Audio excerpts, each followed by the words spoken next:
sur toutes les mains de notre magnifique Olivia Yassé, mais cette tenue a une histoire.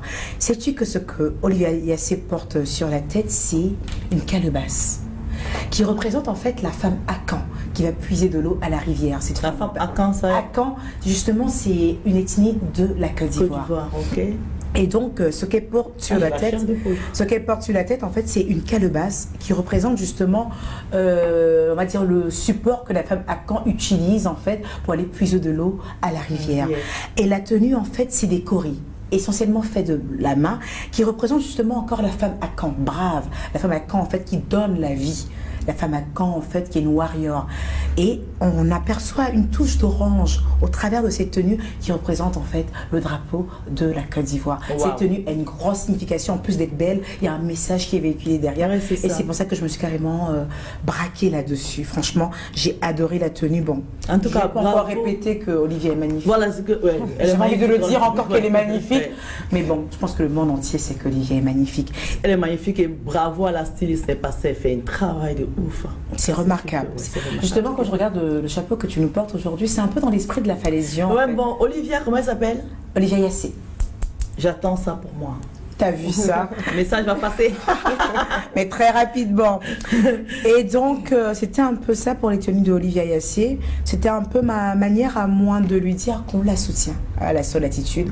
On la soutient à la Fashion Police de voilà, parce que cette dame, en fait, mérite vraiment de gagner. Pas parce que je suis ivoirienne, parce qu'on a en face de nous une Miss pleine. Et au niveau de l'intelligence. Les Camerounais vont me tuer. Non, mais après, non, mais tu parleras de Miss Cameroun la prochaine fois dans ton émission.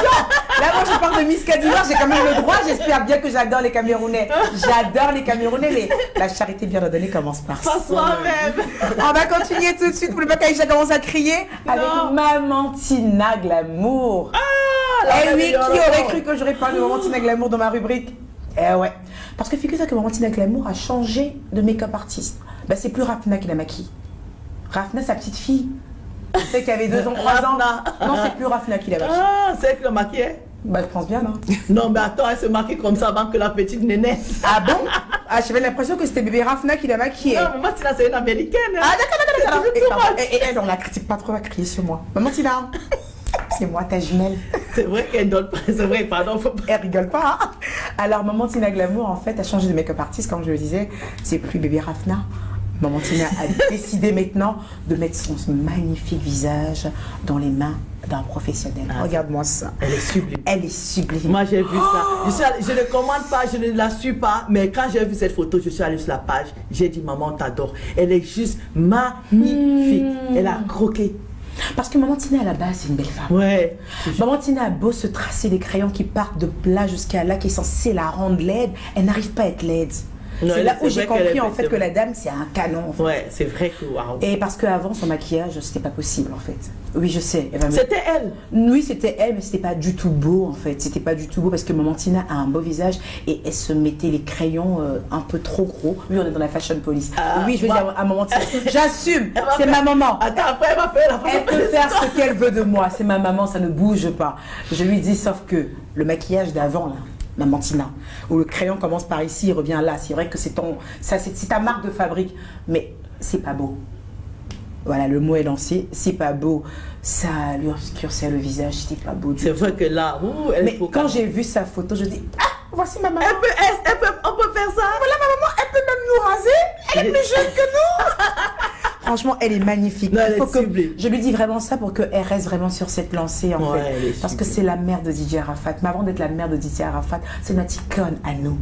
C'est elle qui a créé le glamour, l'érotisme. Et Maman Tina, on a besoin que tu nous valorises comme ça avec ces belles toilettes, avec ce beau maquillage. Non, magnifique. Parce qu'elle est magnifique. Regarde un peu là, elle a essayé de se la jouer Maman Noël et on avait juste envie de la serrer dans nos bras et de réclamer des cadeaux.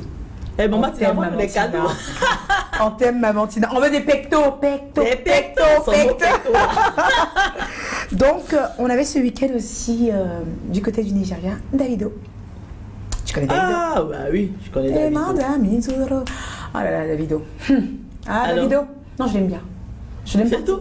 Non, oui. Ah, je croyais que tu voulais le tacler un peu. Non, je tenais déjà à dire que j'aime bien Davido et j'ai vraiment aimé en fait son style ce week-end. Il était tout habillé de noir, all black, carrément, avec une belle paire de souliers, je sais pas. qui est le designer de cette paire de souliers, mais ça fait vraiment très western. Une belle paire de mocassins que j'ai, je dis souliers, c'était des mocassins qu'il a porté plutôt. Alors une belle paire de mocassins avec un pantalon affûté, noir, une belle chemise au dernier bouton jusqu'à bien fermée. C'était une chemise Dior qu'il portait. Voilà. Dior encore. Et il a mis en fait une grosse chaîne un peu à la ricaine, un peu façon rappeur, qui m'a un peu dérangé dans son look, mais bon après je le lui accorde parce que c'est une star, il fallait un peu de bling. Il peut se permettre. Il peut se le permettre, moi je n'aurais pas porté ça comme ça. Après je ne suis pas star comme Davido, je ne fais pas du rap, je suis pas... Voilà.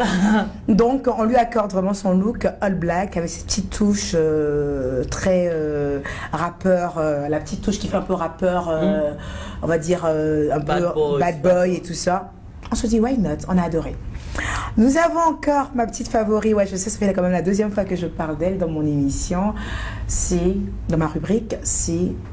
Mais tu sais qui c'est que j'ai vu en Cameroun? Ah, Coco Argenté encore. Mais oui, Coco Argenté encore. Mais c'est pas de ma faute, c'est une grosse modeuse, c'est dingue. Ah ça c'est sûr. C'est pas de ma faute, elle arrête pas de créer des looks.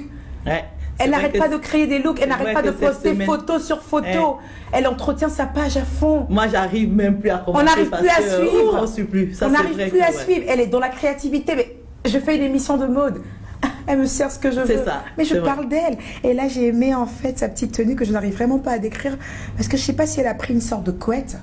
C'est pas mal. Si Coco a pris sa couette à poire jaune, et s'est dit, bah tiens, petite couette, d'habitude tu me recouvres un peu que j'ai froid. Ce soir. Cette fois-ci, je vais t'utiliser en fait pour faire un beau drapé.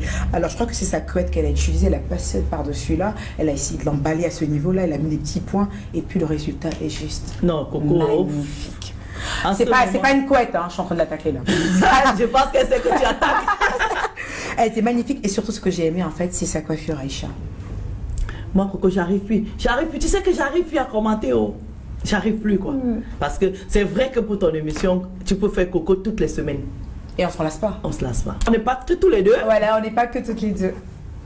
Et donc Aïcha, donc j'ai pas beaucoup de personnes de qui je voulais parler parce que je voulais justement laisser une personne nous parler justement de l'art de la table. C'est les fêtes et les gens savent fêter. Mais souvent, j'ai l'impression que les gens ne savent pas dresser une table. Pour moi, en fait, Noël, il faudrait quand même que, même si que tu aies des moyens, que tu n'en aies pas, que tu puisses pouvoir dresser ta table pour ta famille. Une belle table, quoi. Une belle table. Ouais. Qu'est-ce que tu en penses, Aïcha? Mais c'est normal, hein. Je vais en profiter d'ailleurs, pour pouvoir pour dresser la table chez moi après. Comment vas-tu, Sarah? Je vais bien, et toi? Alors, je vous présente aujourd'hui, en fait, Madame Sarah Moncoré. Je pense que vous la reconnaissez. Elle était à mon événement. C'est cette dame qui a été ma event planner pour ma conférence. Je l'ai choisie vraiment à dessein. En parlant de ta conférence, bravo. Merci Aïcha. Alors je l'ai choisie en fait comme event planner parce que franchement j'ai eu beaucoup de bons retours sur elle et hormis le fait qu'elle soit event planner en fait, elle connaît l'art de la table, elle a même écrit un livre. Et pourquoi je parle alors que la dame est là? Sarah Moncoré. Alors bonjour Aïcha, bonjour Emmanuel. En tout cas merci d'être venue là, hein. Comme ça me fait du bien de voir. On en a besoin. Très bien, très bien. Alors oui, effectivement, je vous disais bonjour et je vous remercie de me donner l'occasion de parler des fêtes de Noël et surtout de ce que j'aime, la table. Ouais. Parce que j'ai toujours cette phrase qui dit « Quand on a une belle table, ça ouvre l'appétit ». Encore plus pendant les fêtes. Quand on reçoit, parce que les femmes comme les hommes, hein, parce que je dis toujours que je ne m'adresse pas qu'aux femmes. Il y a des hommes qui vivent ça, il y a aussi des hommes qui prennent la peine, qui aiment la table. Bien sûr. C'est un tout, c'est tout un art. Il est important que vos tables soient belles. Et pour ça, je serai là, effectivement, et je suis là pour vous guider. Je présente déjà ce que j'ai fait. Alors, pour avoir une belle table pour Noël, pour le 31 décembre, qu'est-ce qu'il nous faut? Le minimum.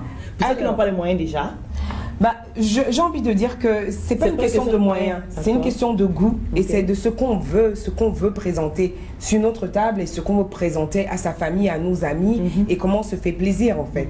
En général, qu'est-ce qu'il faut? Il faut déjà avoir les couverts. Donc là, on n'a pas la nappe blanche, c'est vrai, on est en studio, mais en général, quand on a la petite nappe blanche en coton, c'est le bon plan. Je le dis toujours, quand on l'achète, qu'on soit en Afrique, en friperie, qu'on la lave bien, qu'on la midonne, qu'on la repasse, qu'on la pose sur sa table. Pourquoi le blanc?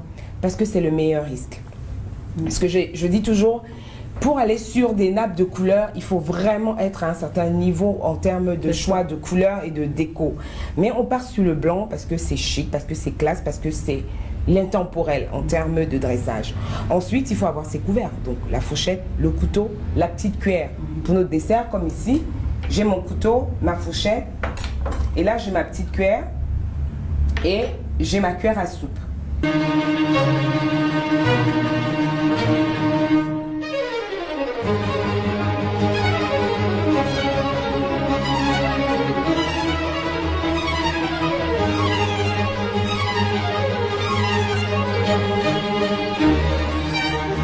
Donc, ça, c'est les premiers éléments. Moi, j'ai choisi la cuillère à soupe. J'ai mis la cuillère à soupe tout simplement. Tu peux la montrer à la caméra, s'il te plaît, la cuillère. D'accord. Parce que la cuillère à soupe, en fait, c'est celle qu'on appelle souvent la grosse cuillère. Mais c'est une cuillère à soupe, parce que pour avoir le bon nom. Ça, c'est pour que les téléspectateurs comprennent, en fait. Que la grosse cuillère, comme on dit chez nous, c'est la cuillère, voilà, notamment de manière familiale, que c'est la cuillère à soupe, en fait. Alors, mais ne la posez que par rapport à un menu. Voilà. Parce qu'il faut que je le dise aussi, une table qui est dressée, elle est dressée en fonction de son menu. Parce que des fois, on va arriver sur la table d'une amie, vous aurez constaté des fois, on va avoir la cuillère à soupe alors qu'en fait, on n'aura pas de soupe. Donc moi, j'ai fait le choix parce que j'estime que sur ce menu que moi, je voudrais dresser, j'aurai une soupe en entrée et puis j'aurai mon plat qui va être forcément une viande. Parce que c'est pas un couteau à poisson que j'ai utilisé. Donc ça aussi, il faut le dire, c'est un couteau à viande. Alors, la différence entre le couteau à viande et le couteau à poisson? Alors, la différence, c'est que le couteau à poisson n'a pas de dents. D'accord. Là, par exemple, il y a quand même ce côté de dents qui fait la différence. Là, normalement, tu as prévu la viande. La viande, voilà.